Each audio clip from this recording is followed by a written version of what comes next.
Mafia লুটেরা হিসেবে সার্বজনীন স্বীকৃত, অর্থ পাচারকারী হিসেবে স্বীকৃত বসুন্ধরা গ্রুপ, এসালম, ওরিয়ন, বেক্সিমকো, এই রকমের যে সমস্ত গ্রুপগুলো আছে, আকিস, এই রকমের যারা আছে, তাদের বিরুদ্ধে কেউ কথা বলছে না। দেখবেন, কারণ তাদের কাছ থেকে কিন্তু তলে তলে মালপানি সবাই নিচ্ছে।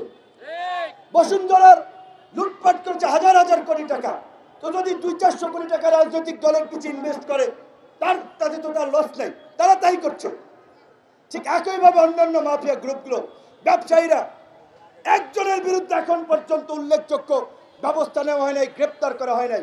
111-এর সরকার এসেও আপনারা দেখেছেন দুর্নীতির বিরুদ্ধে অ্যাকশন নিয়েছিল, যদিও সেই সময় রাজনৈতিক মোটিভ থেকে, বিরাজনীতিকরণের আইডিয়া থেকে কিছু রাজনীতিবিদরা ফাঁসিয়েছিল।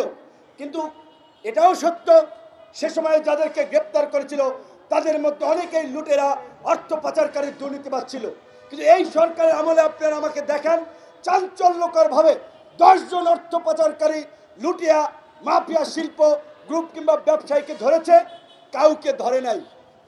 তাই বলছি যে এই দেশের আমাদের দুর্ভাগ্য, আসলে 71-এর মুক্তিযুদ্ধ বলেন, 90-এর স্বৈরাচার বিরোধী আন্দোলনের কথা বলেন, এই 24-এর কথা বলেন, এই দেশের চাষা ভুষা, কৃষক, শ্রমিক, তার সন্তানেরা লড়াই করে জীবন দেয়, আর তার সুফল ভোগ করে একদল সুবিধাভোগী মানুষ, একদল উঁচুতলার মানুষ।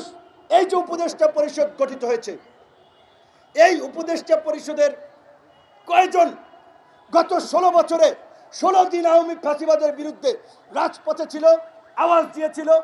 আপনারা দেখান, আছে? নাই। আপনাদের চেতনার সাথে আমি একমত। রাজনৈতিক দুর্বৃত্তায়নের ফলে রাজনীতিবিদদের প্রতি যে মানুষের ঘৃণা, অবিশ্বাস, সন্দেহ তৈরি হয়েছে যে রাজনীতিবিদরা আসলে ভালো কিছু করতে পারবে না, দেশে জেলেও সেই কিছু সেভাবে চলবে। কিন্তু এই বাস্তবতা আপনাদেরকে মনে রাখতে হবে। একটা অরাজনৈতিক সরকারও বেশি দিন দেশে থাকলে সেই দেশেও নানান ধরনের সংকট তৈরি হয়, গৃহযুদ্ধ, আভ্যন্তরীণ অস্থিরতা, বৈদেশিক হস্তক্ষেপ, এই বিষয়গুলো মেমোরিতে নিতে হবে। আমরা বলছি নির্বাচন হবে, অবশ্যই নির্বাচনের আগেই কার্যকর সংস্কার হবে। একটা দলও কিন্তু বলছে না সংস্কারবিহীন নির্বাচন দেন। সবাই বলছে যেহেতু সংস্কার প্রস্তাবগুলো কমিশনের টেবিলে, যেই বিষয় ঐক্যমত তৈরি হয় সেগুলো নিয়ে জাতীয় সনদ করুন। সেই জাতীয় সনদে সকল দল স্বাক্ষর করবে, সেটা বাংলাদেশের একটা ঐতিহাসিক দলিল হবে। যেই রাজনৈতিক দল এই দলিল ব্রেক করবে, আমরা তাদের বিরুদ্ধে দাঁড়াবো। সেই উদ্যোগ সরকার কেন 8 মাস এখন পর্যন্ত নেয়নি?